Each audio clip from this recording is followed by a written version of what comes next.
All that's good. Everything's good. Everybody's just, you do what you can do. Right. You guys shoot video, I write books, you talk to people, you just maybe hold meetings or whatever. You just do whatever you can do. But like I told you, then when time comes, punch out. Read something fun, go see a movie.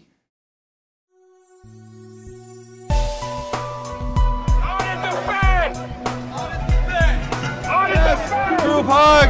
Oh, I love you guys!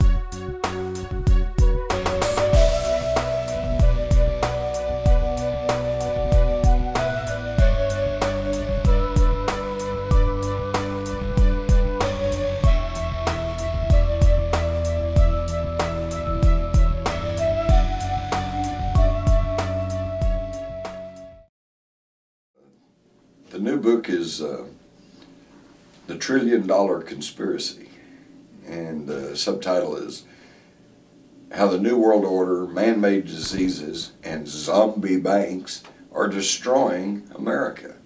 And they are. And most people would probably not disagree with that. Where I get disagreement is that there's so many people who still just have been discouraged from thinking in terms of conspiracy theory, because for so many years the corporate mass media has disparaged conspiracy theory. Oh, there's no conspiracy theory, it's just conspiracy, talk, But this is a plan, folks. It's a plan. It's been laid down for a good number of years, if not decades, and they're working the plan because they have to destroy the United States of America. Why? Because in the United States of America, we have a tradition of individual liberty and freedom. 2, we have the Constitution and the Bill of Rights, which gives us the legal basis for this individual liberty and freedom. And 3, we have guns. So we are still in a position where we can defend our individual liberty and freedom. Now, this is a big stumbling block for those who want to create a new world order. And the new world order, of course, would be a one world collectivism, where we're all together. But while I'm at it, is that better? Sorry. Better or worse? Yeah, it's better. Better with it. While we're at, though, let me explain that these people who want their new world order, they really don't want a one world government, okay? Because one world government, then we'd all just be under the same system, and they couldn't keep us fighting with each other for maximum control and the friction that creates the profits and conflicts. If you want to know what the game plan is, I suggest you read a book that was written back in 1948 by a British Fabian socialist by the name of Eric Arthur Blair. And he was pretty well connected to the British aristocracy and to the royalty. And I think that he got a pretty good idea of what the game plan was. And of course, he didn't want to write under his own name, so he wrote under the pen name George Orwell. And of course, I'm speaking about the book 1984. And then go back and read that, and you'll get the game plan. They want to divide the world into 3 economic blocks. In the book 1984, it was Oceania, Asiana, East Asiana. And any 2 of those would be fighting with each other at any particular time, and then they would reach a truce or a peace, and then they'd turn and fight with the other one, okay? And so this way they maintain the conflict and the tension that results in profits for the war industry and population control, because after all we're in a war situation and we have to watch out for the enemy. And of course in the book 1984 it was Goldman. Emmanuel Goldman was the enemy. He was behind everything. Of course they couldn't catch him. They didn't seem to know where he was. And nobody seemed to know what he was really up to, but he was behind everything. Well, today in the real world we've got the European Union, the soon-to-be North American Union, and by the way, there's already in existence the South American Union, already exists, and they will probably eventually merge that to where it'll just be the American Union, and then the future Asian Union. And the Asian Union is going to be very easy to create because most of the Asian nations are pyramid structured power systems anyway. In other words, a handful of people control the mass of the population. So all you got to do is buy those people up or put them on your board of directors, and then you'll have the Asian Union and you'll control all the Asian populations. The fly in the ointment, of course, is North America, because we have a tradition of freedom and liberty, and we have a constitution, and we have guns. And so that's why that they have to destroy the United States of America, and they're doing a pretty good job. How do you do that? Well, one of the easiest ways is to just throw open your borders and have absolutely no control over illegal immigration and just let anybody and everybody come in, and pretty soon the whole place is just overrun with conflicting cultures and philosophies and everything else. And this is why, and with people who have no concept or background or experience with true freedom and with a Republican form of government. What I mean by a Republican form of government? Well, when's the last time you heard a national politician refer to the Republic? They just don't talk about the Republic anymore because we've lost the Republic. All they talk about now is democracy. We've got to save democracy. We've got to protect democracy. We've got to go overseas and bring democracy to other people. Well, democracy is ruled by the majority. Classic example of majority of democracy in action is the lynch mob. Hey, majority say hang him, so you hang him. That's not what we were given, and that's not what we want. We were given a democratic republic. And what's the difference? In a democratic republic, you have a system of checks and balances and laws. And in that situation, the accused has the right to legal representation, to face his accusers, to address the evidence that's being presented. He has to go through the legal procedure. And then if you find him guilty, and then say he gets an automatic appeal and that's turned down, then you can hang him. Okay? That's the difference. And it's being taken away from us thanks to the Patriot Act and the Military Commissions Act and all this rushed through, largely unread legislation that's been forced off on us by a terrorist event, the attacks of 9/11, and the subsequent war on terrorism. And the problem is, what if 9/11 was a false flag operation, a phony operation, something contrived to make us think one thing when it was actually something else? That's what a false flag operation is.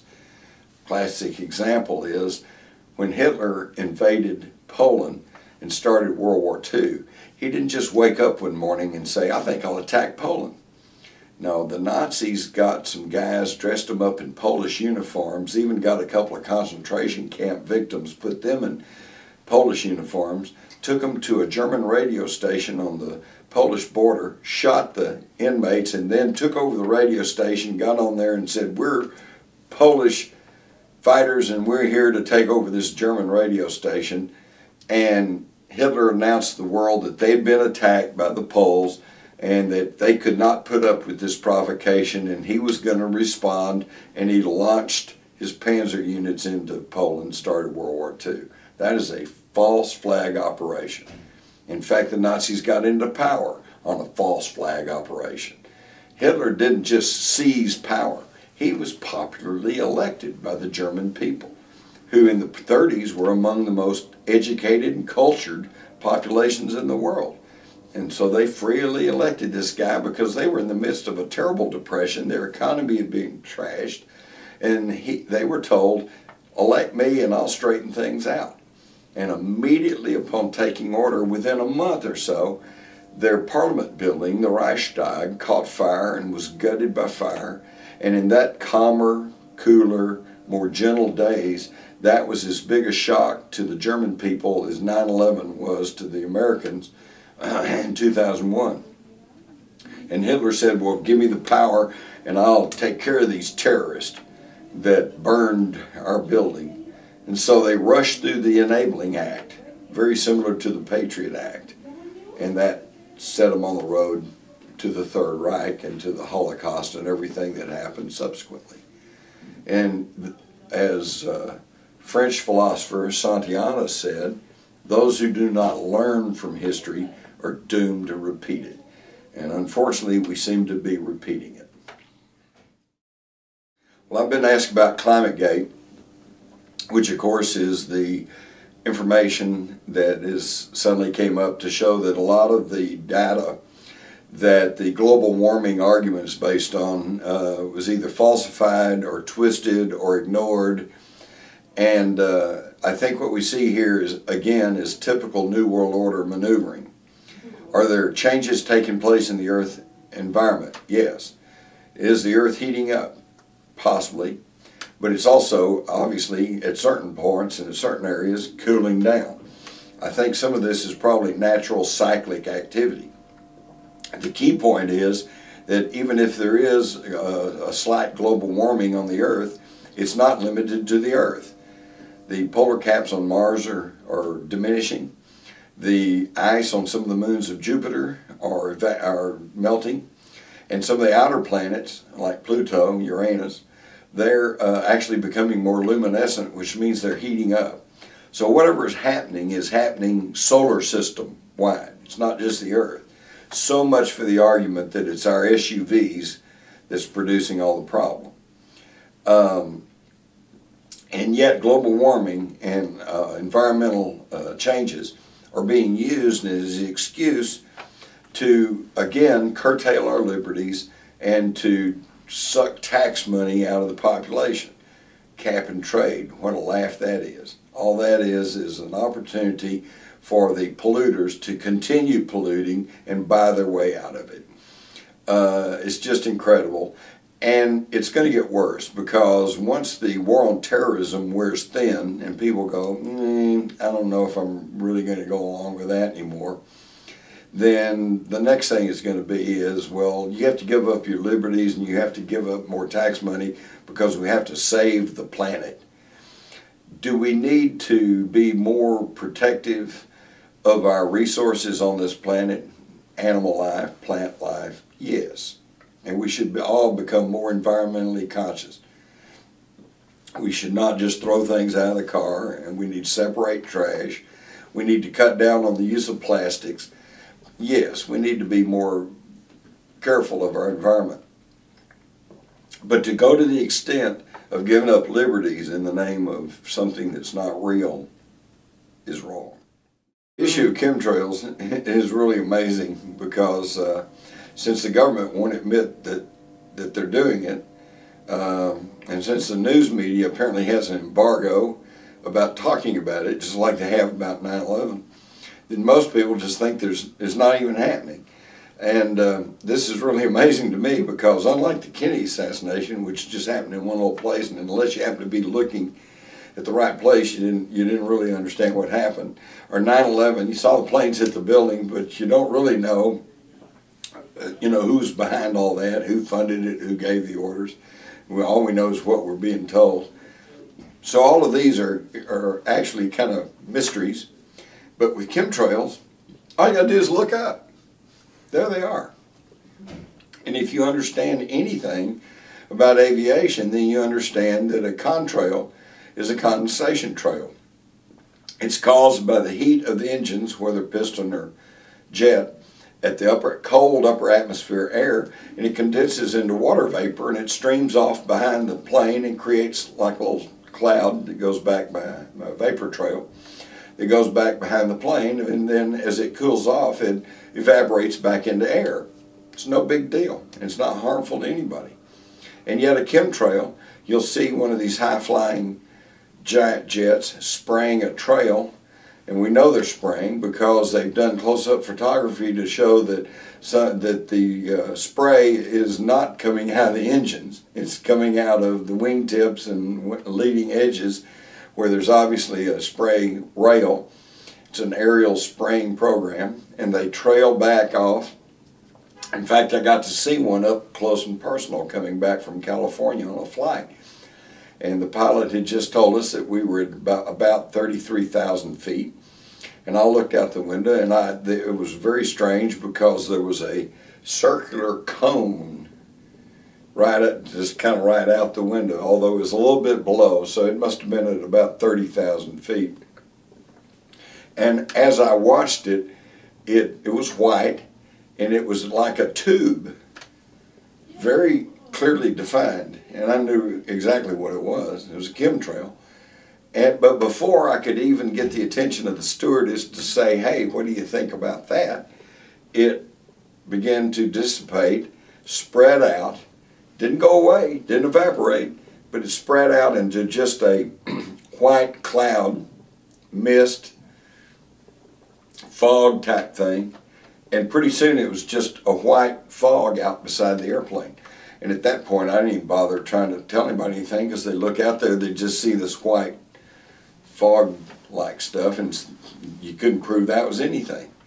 But these are not normal condensation trails, and they're just happening. And yet they will not even talk about it. Although interestingly enough, a few years back on one of the Dallas TV stations, at the early news at 5 o'clock, the weatherman, who was not the usual weatherman, some young guy who was a substitute weatherman, said, in answer to all you people who have been calling in and asking about those trails across the skies, I've been told to tell you that the Air Force is conducting a spraying experiment, but they assure us that there's no danger or hazard to the public about this. And I just went, whoa, wait a minute. They just admitted that they're really doing it. So, of course, I wasn't prepared to tape that or anything, but I was come the 10 o'clock news. Had my, recorder all set up. I was going to record it. Well, the 10 o'clock news came. The regular weatherman was back, and there was not a word about the chemical spraying in the atmosphere. And that, my friends, is what's going on. It's called chemtrails. And we know what is involved because there have been people who've gone up and taken air samples in the wake of these airplanes. We know that they're spraying barium, aluminum oxide, pathogens, which is kind of scary. And of course you got some JP4 up there, which is just jet fuel. I think that's probably just the carrying agent. And so we know what's in there, heavy metals. Now, there's already been shown to be a link between aluminum and Alzheimer's, and they're spraying aluminum into the air that we have to breathe, and that accumulates in your system. It's cumulative, and so this is really worrisome. Now, what's it all about? Well, since they won't admit that it's even happening, then nobody can tell you precisely what it's all about. But one of the theories that I think has some traction is that they are, because certain scientists, Dr. Edward Teller for one, said that to repair ozone holes and thin ozone layers in our atmosphere, we should cover the upper atmosphere with heavy metal particles, which will then form a heat shield and reflect ultraviolet rays and thus hold down global warming. And I think they feel like they must do this because if the warming trends and the earth changes and the environmental changes continue, and we have more drought in California with the fires and the mudslides, we have more hurricanes, we have more tsunamis, we have more flooding in the Mississippi Valley, more tornadoes, the insurance industry could go broke. And if the insurance industry was to go belly up, it would probably take the whole U.S. economy with it. If the U.S. economy goes, it could drag the Western economy of the world down with it, and that's provocation enough to take action to try to prevent that, even though it could be detrimental to the health of the population. And that's why they are not going to say anything about it. Because if they admitted that they're spraying heavy metals into the atmosphere, the environmentalist groups would go nuts. But John Holdren, who's the science advisor to President Obama, actually mentioned as a possibility that they might spray pollutants in the upper atmosphere to hold down global warming. So they've actually mentioned that as a very real possibility. And of course, the very time he mentioned that, which was back in early 2009, the environmentalists jumped all over him and said, well, I don't know, that doesn't sound very safe, doesn't sound very helpful, and you need to study that. So in other words, they already started raising criticism just on the suggestion that they might be thinking about doing that. So you can imagine what they do if it was admitted that they are actually doing it. I've been asked you about the left-right paradigm, but let's solidify that into Democrat-Republican, okay? Because today the Republicans are viewed as the conservatives, Democrats are viewed as the liberals. Folks, this is all just smoke and mirrors to keep us divided and conquered, okay? Like most people, I'm probably would be considered liberal on some issues. On others, I'm quite conservative. And I don't like to be pigeonholed or stereotyped. I don't think anybody else does either. And besides that, it's all meaningless. I would point to the story of George Green. George Green, back in the 70s, was a very prominent Washington fundraiser, lobbyist type. And he tells the story of being flown to Aspen, Colorado, where he met with then head of the Federal Reserve System, Paul Volcker, and Henry Kissinger. And they were trying to recruit George Green to become the campaign finance manager for the Jimmy Carter presidential campaign. And he said, well, wait a minute, you know, you guys are big Republicans and you're asking me to raise campaign funds for this Democrat. And he said, Paul Volcker said, son, we control them both. And that, my friends, is the truth. They're both just two sides of the same wealthy elite coin. So forget liberal Democrat, forget Republican Democrat, forget liberal conservative, okay? Just forget all that. Consider the person and don't listen to what any politician says to you, because you can always tell if a politician is lying to you if their mouth is moving. And I don't say that to be derogatory totally. They have to. A person cannot tell the truth and get elected to public office. They have to do the spin, the shenanigans, and dissembling, or they would not be elected. And so you have to not listen to anything a politician says. You have to watch what they do. This is what finally caught up with George W. Bush. He said all the right things. Less government, you know, no foreign adventurism, you know, school for all kids, blah, blah, blah. Oh, wonderful stuff. You know, sounded great. And yet he didn't do any of it. He pushed National Socialism on us. And that's why by 2008, we were ready for something else. And here comes Obama. Oh, he said all the right things. And everybody put their money on him. And all he did was out-Bush Bush once he got in office. Came in as a peace candidate. And here it is, 2010, we're still fighting in Afghanistan, we're still fighting in Iraq. You know, nothing's changed. So don't listen to politicians, watch what they do.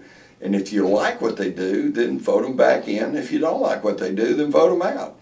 That's not a revolutionary idea. That's the way it's supposed to work. I've been asked if the election of 2012 might see the rise of a third party.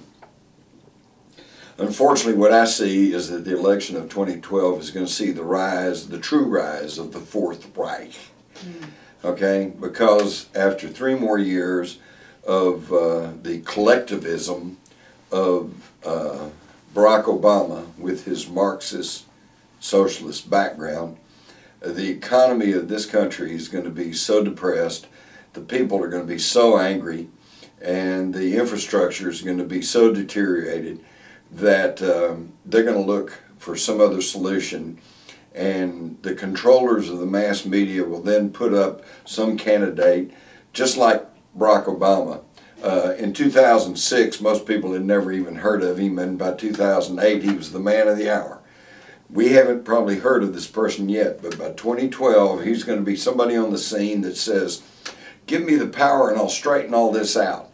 And everybody's going to stampede right there to him, and we're going to move right on into even a tighter, more totalitarian, centralized government.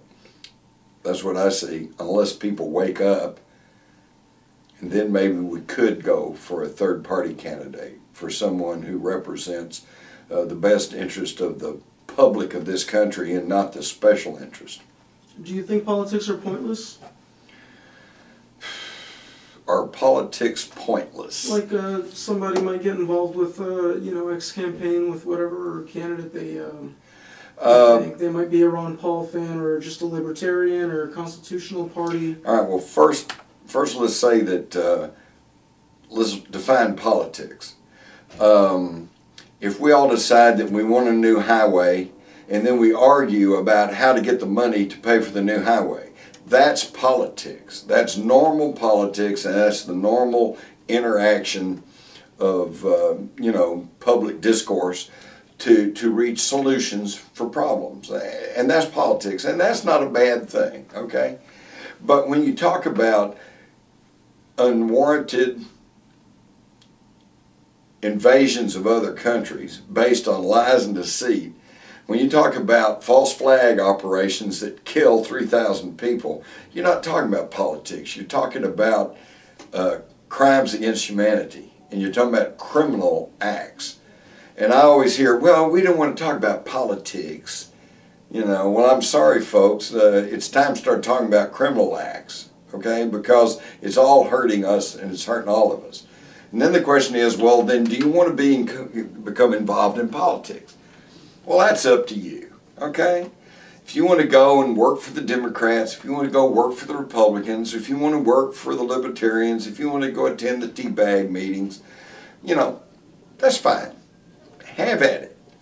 But just understand that both the Democrats and Republicans, and by the time any independent party gets to the point of really being an effective force, it's going to be co-opted and it's going to be bought off by the big money interest.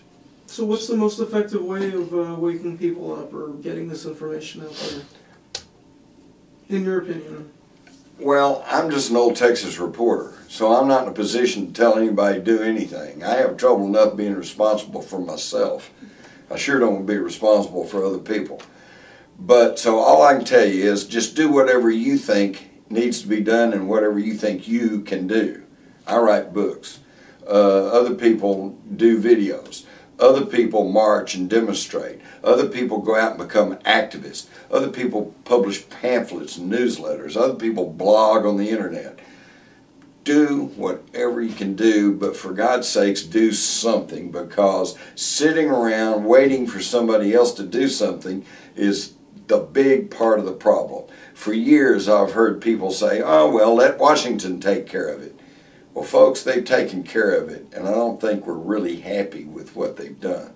So we're going to have to take back the power to ourselves, and we're going to have to start acting individually in whatever way we can to see that things turn to the betterment of the public and the people of this country. And when I say the people, we have to think about what's good for everybody. This is part of the problem in Congress. Everybody's up there, feathering their own nest and looking out for their own little pork projects. And we have to get away from that. We've got to start thinking what's good for everybody. The health care thing is a real classic example. it's obvious that the healthcare system in this country is just screwed. You know, there's no other way to describe it. It just can't go on this way. And yet, a total socialized, government-run program. I mean, my God, they can't even make the post office run in the black. And we want to run healthcare? Give me a break. There's got to be a way of making it work. They make it work in other countries. We can make it work here. And by the way, if you think, well, what we have is not that bad, just check the statistics. Infant mortality rate in the United States is below that of Jordan, Estonia, you know, Rwanda. Give me a break. If our healthcare system is so great, how come we don't have a healthier population? So we need to start rethinking a lot of things, and we need to start taking responsibility back on ourselves. And you need to get out and do whatever the work is to get something done. And if you don't like, and if you've come to understand what I understand, which is party politics is actually getting in the way, it's not really leading us into any kind of real solutions, then do something about it. Run for office yourself. Okay? Yeah, you can't run for president, but you can run for the school board. You can run for county commissioner. You can run for city council. And get in there and start doing the work. And when the feds come and say, oh, well, you've got to do this, say, no, we don't. We're going to do it this way because this is in the best interest of the public. Just take your country back. Exercise the 10th Amendment. If you don't know what that is, go check it out. 10th Amendment says any power is not specifically delegated to the federal government, and by the way, that's only 2. Constitution only gives the federal government 2 powers. According to coin, regulate money, provide for the common defense. And past that says if it's not specifically delegated to the federal government, then it resides with the states and the people. Okay? Make it work, folks. All right? Was there anybody that you wanted for governor in Texas more than Perry, or did you like Perry? I like Deborah Medina. Yeah. And they blindsided her with 9/11. And all she did was make a very reasonable statement, said something along the lines of, well, you know, there's a lot of questions about that, and maybe we should take another look at it, something like that. And immediately they're saying, well, she says the Bush administration behind 9/11. She never said that. You know, it's the same, you know, tactics that they use. They put words in people's mouth, and all they do is look for some gaffe, and then they run it all over. What was it? One of the candidates, you know, he cried, and another one coughed, and you know, and it's like, oh, well, they're a nut. You know, come on, folks. You can't let the media lead you around by the nose. You know, and the polls show nobody trusts the media anymore. And I don't know why anybody trusts the government anymore. If the federal government of the United States was an individual, none of us would have anything to do with him, because he is a proven liar. Now you come to me and you lie to me one time, I'm a pretty forgiving person. And I might say, well, gee, he or she, they were mistaken. You know, okay. Well, you come lie to me twice, now you got me on guard. I don't know about this guy. I caught him in 2 lies, okay? You come lie to me 3 times, I'm not going to have anything to do with you. And yet the government has lied, lied, lied, lied, lied. No new taxes. Lied at the end of the tunnel. Blah, blah, blah. Lone nut assassin. Blah, blah, blah. Okay? Lied, lied, lied. And yet we still listen to them. It's ridiculous. Let's just say, no, forget it. You know, go tell it somebody else that cares.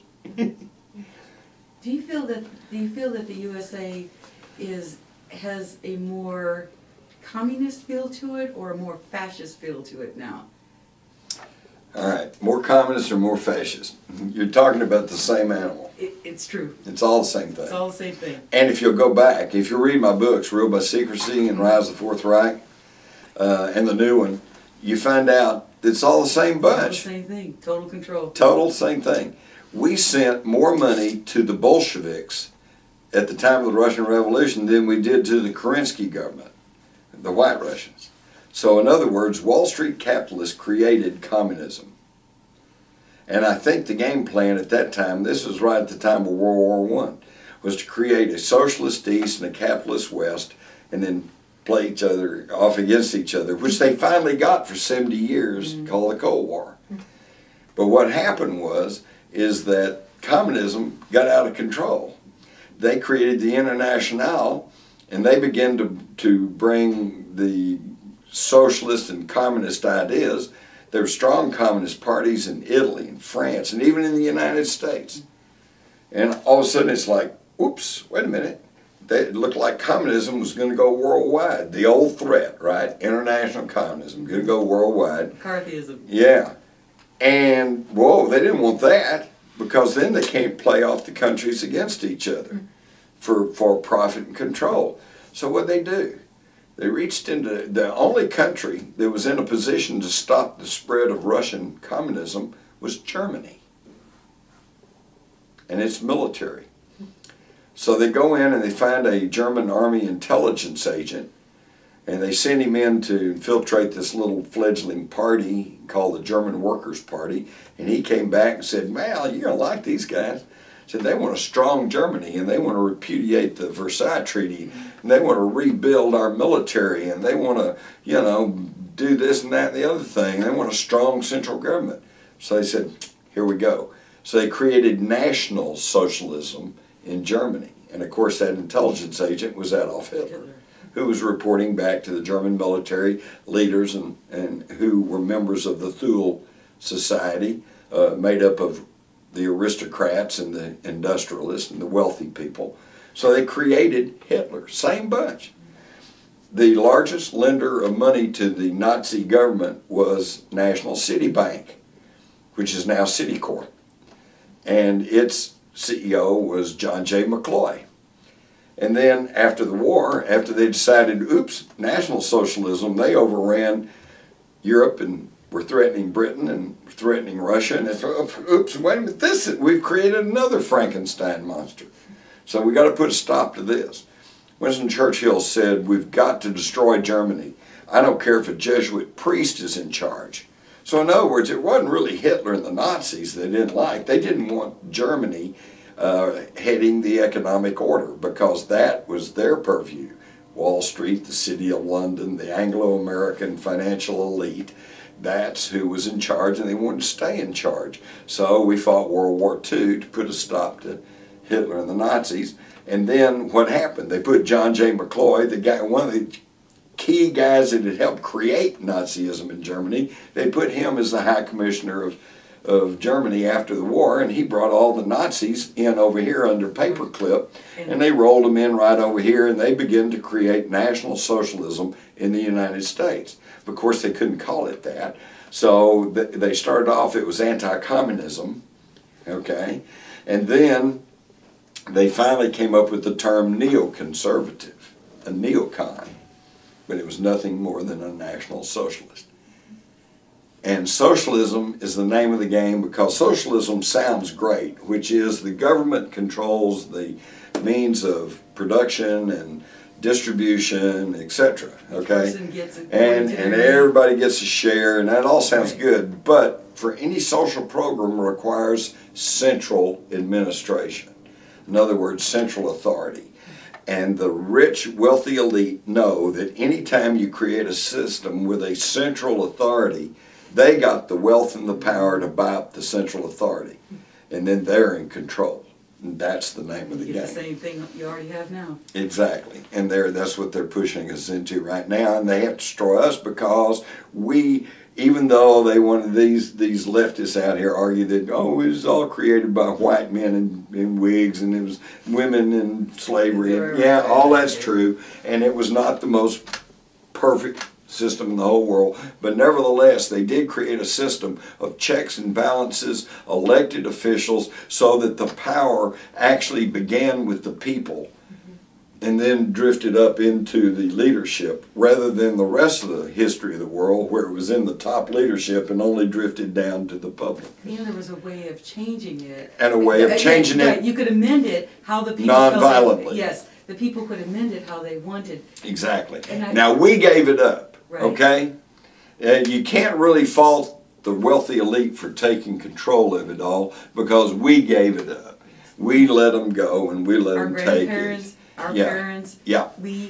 just let them, they got busy with their jobs, Yep. their school, their kids, and they complained about Washington. They saw what was going on, read the newspapers, but didn't get involved. But they didn't do anything. Didn't do anything Let about Washington take care of it. it. Just let them take care of it. And now it's at a crisis point. And now it's a real question of whether or not we can reclaim that That's what power. I was wondering what you think. Yeah. Ultimately, do you think we win?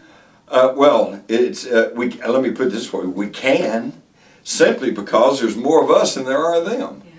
That's what I was trying to make the point up there, which I think went right over everybody's head, which is, we've got to, number one, educate yourself as to what's really going on, and then educate everybody else, okay? Because, hey, just the sheer knowingness, will change everything. If everybody understands that the pharmaceutical corporations are out of control and that they're not there for our health, they're there to kill us, if they understand that the major media is under the total control of 5 corporations and they're not telling us the truth, then they'll quit listening to them, quit advertising with them, and it'll all change. And they find out Congress is totally bought off or intimidated, then they'll get rid of them. Turn off who wants to marry a millionaire, American Idol. Stop being concerned about the NFL stats. Exactly. And really pay attention to what's going on in your world. Exactly. We're so entertained, but we have so much. There's so much knowledge with the internet and mass media, yet we have no wisdom. And you're absolutely right. But what do you think the true odds are that would happen? It ain't gonna happen. It's not. As long as people got something to eat, bread and circuses, and I was talking about that on Jeff Rent's show one night, and I was appalled to find that even Jeff Rent didn't even know what I was talking about bread and circuses. Do you know what I'm talking about? Yeah, yes. You know what I'm talking about. I know what you're talking about. Do you know what I'm talking about? Not Fat really. and happy, basically? Basically, but see, that goes back to the Romans. The Romans built the huge Colosseums, and on the weekends, all the poor people in Rome would go to the Colosseum, and they go around throw free bread. So they got bread, and then they got the circus, and the gladiators would fight, and they'd throw Christians to the lions, and they probably had stand-up comics, and God knows what all, and it was entertainment. So they were distracted, and they got free bread. Right. And they lasted 1,000 years. Nobody said anything because everybody, I got something to eat. And let's go down and see the gladiators, and that was okay. So today it's welfare and television, but it's the same thing. Yeah, I heard Nancy Pelosi say, of course she's in our district, for mine and Frank's, she was saying that it's okay for you to go quit your job if you always wanted to be a musician. Go ahead and play guitar. Don't worry about your health care benefits because now it's taken care of. Well, wait a minute. Who's going to pay for all that? Apparently Nancy Pelosi's going to pay for it all. She ain't going to pay for it. She's already costing us thousands of dollars. Couldn't settle for the little airplane they gave her. She wanted that $65,000 one-way trip plane so she could carry all her friends around. She's top of the list. There's a lot of thought that the space weapons were put in place to eventually usher in the final global government by staging an event that all of humanity has to join together to form the one world government, because here's our threat, and it's extraterrestrial. Okay. I go to some conferences, Kennedy assassination, 9/11, government conspiracies, and they always pull me aside and say, whatever you do, don't talk about UFOs. Okay, as if that's some kind of taboo subject because it's so far out, it's so woo-woo that they don't even want to consider it. Well, let me tell you, folks, if you just dismiss the subject of UFOs out of hand, you will never, ever figure out what's truly happening in the world because you've just tossed out a big piece of the puzzle. Okay? Now, what it is, who they are, where they come from, what they want, I don't know. Even though I wrote a book back in the 90s called Alien Agenda, which has now become the top-selling nonfiction book on UFOs in the world. It has been translated into more than a dozen languages, and it is not a fictional account. It doesn't give somebody's account of being taken up in the craft. It is a journalistic overview of what we know about the extraterrestrial issue, going all the way back through history and bringing it right on up until today. And trust me, there is a reality there. General Nathan Twining, back in 1947, he was head of the Air Force Material Air Command, and he wrote a memo saying that it's not fictitious or hallucinogenic, they are real, they represent a reality, and they do. All right, now that brings up the question, well then who are they and what do they want? And are they good and are they bad? And the only analogy I can tell you is that the next time you're outside, look up and you see an airliner going over, okay? Ask yourself, well now I know there's people in that airliner, are they good or are they bad? You can't answer a question like that because there's different people in that airliner, and some of them are good, some of them might not be so good. And you can't make a generalization like that. And the same thing holds true for extraterrestrial life. I think the evidence that there is extraterrestrial life, and I think the evidence that they are in ways interacting with us and have been all throughout our history, is pretty overwhelming. But since they're not here and they're not on TV talking to us and they haven't landed and said live long and prosper, you know, we don't know, and we have to speculate on what's going on. But I think it's wrong to try to generalize and say, oh, well, they're evil and bad and they're demons and they're here to kill us. And just as badly as it's wrong to say, oh, they're our space brothers and they're here to save us. No, that ain't going to happen either. But I will say this, there's no reason to get panicky about it, because if there are extraterrestrials and they are visiting the Earth and their game plan is to destroy our cities and eat us or whatever, along the lines of Independence Day movie, then they certainly would have done it long before now, right? I mean, the first big UFO thing that came up in recent times was the Roswell crash of 1947. All right, now think about it, folks. 1947, think about a 1947 car. It's an old antique classic. And at that point, if they wanted to invade us, all we had to face them with was propeller-driven airplanes and machine guns. Now we've got supersonic jets and space platforms and laser weaponry and particle beams and God knows what all. In fact, what was Star Wars all about anyway? I spoke to people who worked on the Star Wars program, and they said the real oddity was, because we're told that the Star Wars program was to put these satellites in orbit that were going to monitor and see if the old evil empire of the Soviet Union was launching nuclear missiles at us, and maybe they could stop those missiles before they struck the United States. But the people who worked for Star Wars said, interestingly enough, it seems that they were really all pointing outward rather than pointing inward. So, are we in some kind of a Cold War with extraterrestrials? I don't know, but there's some stuff going on that we're not being told about. And that may be really one of my big bones of contention, is that the government today treats us as if we're a bunch of idiot children. Okay, and unfortunately maybe we are, but I don't like to think so. And I would like to think that if we were given the full facts of a situation, I think we could make some reasonable, rational, and mature decisions about things, and I'm tired of the secrecy. I served in the U.S. Army myself. In fact, I was in Army intelligence, and there was some things that were secret. So I certainly understand that there are certain national security defense secrets, disposition of your troops, where your defense systems are, how they operate. There's things that require some secrecy, but secrecy has gotten totally out of hand.